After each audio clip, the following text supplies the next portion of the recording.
7. Comprendre une histoire racontée. Activité 19. Mais qu'est-ce que tu me racontes, Karine? On est allé ce matin au musée et sur la porte, il y avait écrit « Fermeture exceptionnelle ce jour ». On était vraiment déçus. Alors, on a décidé de faire une balade dans la vieille ville. C'était très beau. Et en fin de matinée, on a découvert une église très jolie. On est rentré dans le bâtiment et on a admiré les sculptures. À midi, on a trouvé un petit resto très sympa et on a goûté à la spécialité régionale. Excellent! Plus tard, on a fait un peu les magasins de vêtements, je me suis acheté un chapeau et en début de soirée, on est repassé devant le musée qui était fermé, bien sûr. Alors tu me dis que toi, Karine, tu l'as visité aujourd'hui? C'est bizarre. Ah, mais je comprends. L'expression « ce jour », c'était peut-être pour hier ou pour avant-hier. Et le musée a oublié le panneau sur la porte. Voilà. Comprendre une histoire racontée. Activité 19. Mais qu'est-ce que tu me racontes, Karine? On est allé ce matin au musée et sur la porte, il y avait écrit « Fermeture exceptionnelle ce jour ». On était vraiment déçus. Alors, on a décidé de faire une balade dans la vieille ville. C'était très beau.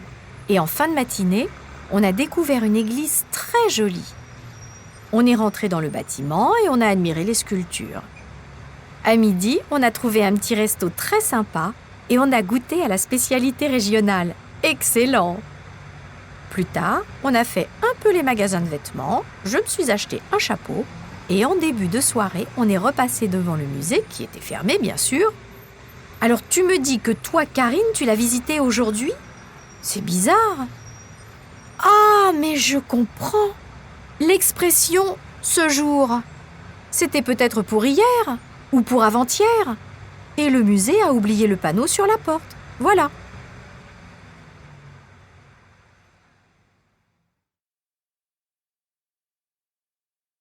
Activité 20. Au milieu de la nuit de dimanche à lundi, Martine, une habitante de la ville de Calais, a eu la surprise de trouver un homme devant sa fenêtre qui essayait de l'ouvrir. L'homme a trouvé la mauvaise excuse de dire qu'il s'était trompé de maison. Martine ne l'a pas cru, mais n'a rien dit. Elle a alors commencé une conversation très sympa avec lui et en même temps, elle a envoyé un message à la police très discrètement. L'homme, très confiant, est donc resté à discuter. Quelques minutes plus tard, la police est arrivée tranquillement et l'a invité à venir avec eux.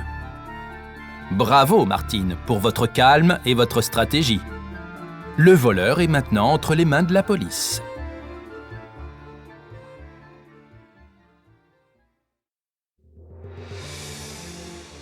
Au milieu de la nuit de dimanche à lundi, Martine, une habitante de la ville de Calais, a eu la surprise de trouver un homme devant sa fenêtre qui essayait de l'ouvrir.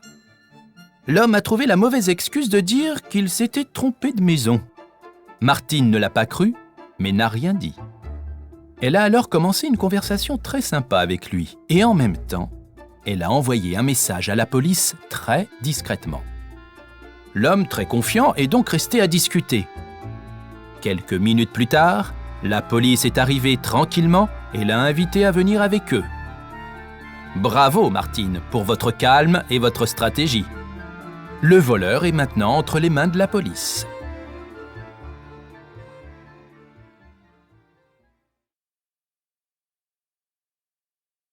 Activité 21.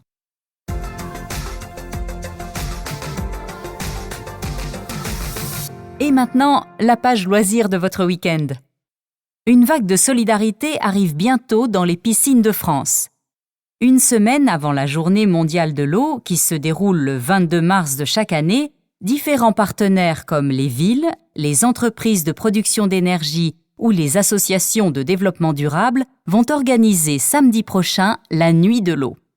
Cette année encore, pour la 9e année, 200 piscines et centres aquatiques ouvriront leurs portes de 18h à minuit pour accueillir les visiteurs. L'objectif de ce rendez-vous reste le même, Une opération exceptionnelle qui permettra de financer des actions pour que la population mondiale puisse avoir accès à une eau propre et potable. C'est l'affaire de tous et c'est aussi une initiative de santé publique mondiale. Alors pensez à prendre un bon bain samedi prochain à la piscine de votre ville. Un bon bain de solidarité vous attend.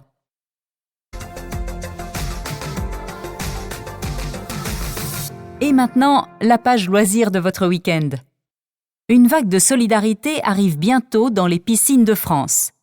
Une semaine avant la Journée mondiale de l'eau, qui se déroule le 22 mars de chaque année, différents partenaires comme les villes, les entreprises de production d'énergie ou les associations de développement durable vont organiser samedi prochain la Nuit de l'eau. Cette année encore, pour la 9e année, 200 piscines et centres aquatiques ouvriront leurs portes de 18h à minuit pour accueillir les visiteurs. L'objectif de ce rendez-vous reste le même, une opération exceptionnelle qui permettra de financer des actions pour que la population mondiale puisse avoir accès à une eau propre et potable. C'est l'affaire de tous et c'est aussi une initiative de santé publique mondiale. Alors pensez à prendre un bon bain samedi prochain à la piscine de votre ville. Un bon bain de solidarité vous attend. Activité 22.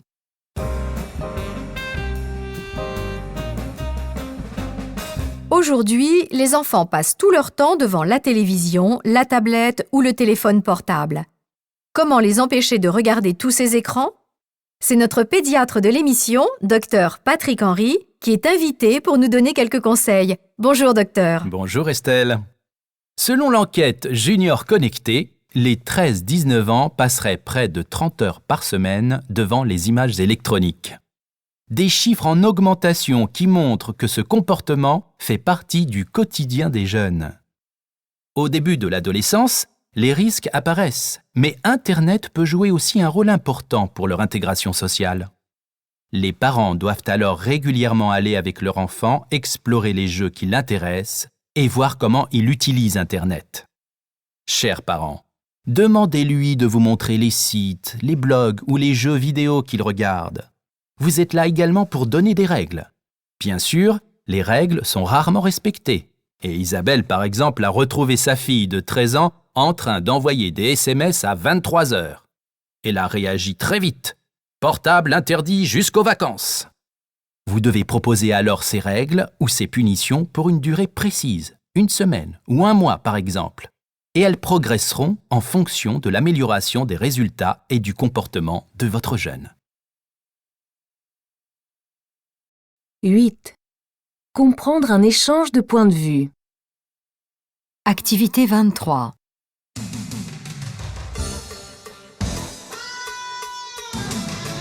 Chère Pauline, nous sommes très heureux de vous accueillir, vous, la championne de surf.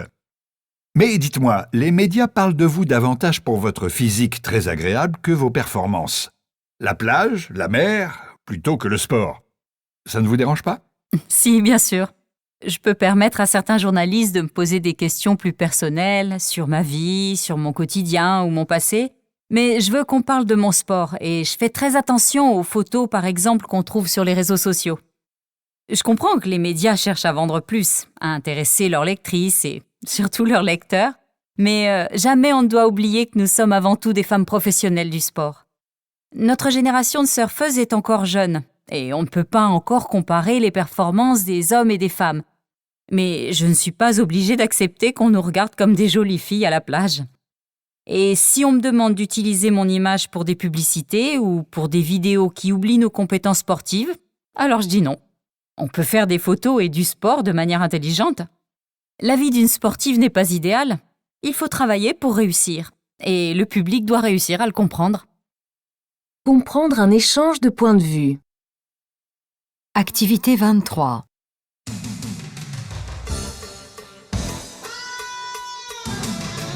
Chère Pauline, nous sommes très heureux de vous accueillir, vous, la championne de surf. Mais dites-moi, les médias parlent de vous davantage pour votre physique très agréable que vos performances. La plage, la mer, plutôt que le sport. Ça ne vous dérange pas? Si, bien sûr. Je peux permettre à certains journalistes de me poser des questions plus personnelles sur ma vie, sur mon quotidien ou mon passé, Mais je veux qu'on parle de mon sport et je fais très attention aux photos, par exemple, qu'on trouve sur les réseaux sociaux. Je comprends que les médias cherchent à vendre plus, à intéresser leurs lectrices et surtout leurs lecteurs, mais jamais on ne doit oublier que nous sommes avant tout des femmes professionnelles du sport. Notre génération de surfeuses est encore jeune et on ne peut pas encore comparer les performances des hommes et des femmes. Mais je ne suis pas obligée d'accepter qu'on nous regarde comme des jolies filles à la plage. Et si on me demande d'utiliser mon image pour des publicités ou pour des vidéos qui oublient nos compétences sportives, alors je dis non. On peut faire des photos et du sport de manière intelligente. La vie d'une sportive n'est pas idéale. Il faut travailler pour réussir. Et le public doit réussir à le comprendre. Activité 24. Nous avons discuté du plaisir et de l'intérêt des voyages, mais il faut aussi parler aujourd'hui des règles nécessaires et obligatoires à suivre pour un voyage international. Tout d'abord, je vous rappelle qu'un passeport valable est nécessaire et, pour beaucoup de pays, le passeport doit encore être valable 6 mois après votre retour. Oh, attention, vous devez vous informer de l'obligation d'avoir un visa ou non.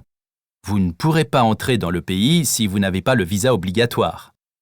Parfois, on a la possibilité de l'acheter à l'aéroport à l'arrivée. Il faut penser à cette question avant le départ. Oh, encore une chose très importante. Les pays peuvent avoir des conditions culturelles et politiques qui sont différentes de votre quotidien, mais que vous devez respecter. Par exemple, il sera interdit de boire de l'alcool ou de visiter certaines régions. N'oubliez pas non plus que la question médicale est importante. Vous devez quelquefois prendre des médicaments ou faire un vaccin avant de partir pour éviter les maladies graves. Heureusement, il existe pour chaque pays un site officiel d'information pour préparer son voyage et je vous invite à regarder les dernières informations publiées juste avant le départ pour profiter ensuite vraiment du voyage. Nous avons discuté du plaisir et de l'intérêt des voyages, mais il faut aussi parler aujourd'hui des règles nécessaires et obligatoires à suivre pour un voyage international. Tout d'abord, je vous rappelle qu'un passeport valable est nécessaire et, pour beaucoup de pays, le passeport doit encore être valable 6 mois après votre retour. Oh, attention, vous devez vous informer de l'obligation d'avoir un visa ou non. Vous ne pourrez pas entrer dans le pays si vous n'avez pas le visa obligatoire. Parfois, on a la possibilité de l'acheter à l'aéroport à l'arrivée. Il faut penser à cette question avant le départ. Oh, encore une chose très importante. Les pays peuvent avoir des conditions culturelles et politiques qui sont différentes de votre quotidien, mais que vous devez respecter. Par exemple, il sera interdit de boire de l'alcool ou de visiter certaines régions. N'oubliez pas non plus que la question médicale est importante. Vous devez quelquefois prendre des médicaments ou faire un vaccin avant de partir pour éviter les maladies graves. Heureusement, il existe pour chaque pays un site officiel d'information pour préparer son voyage et je vous invite à regarder les dernières informations publiées juste avant le départ pour profiter ensuite vraiment du voyage. Activité 25. Bon, Quentin, on descend ici. Je suis sûre du nom de l'arrêt parce qu'il a le même nom que l'adresse de la banque. Arrêt Manuel parce que c'est la rue Manuel. Alors, regardons sur le plan de quartier. Rue Manuel, rue Manuel... Oh, mais je ne vois pas de rue Manuel, c'est étrange. Julie, attends. Tu as un document de la banque avec l'adresse? Alors regarde parce que là, c'est évident qu'il n'y a pas de rue Manuel. Tu peux me faire confiance, enfin? Bon, où est ce document? Ah, le voilà.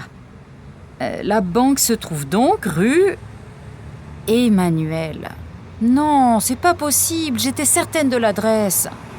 Il faut maintenant reprendre le bus, car la rue Emmanuel n'est absolument pas dans ce quartier.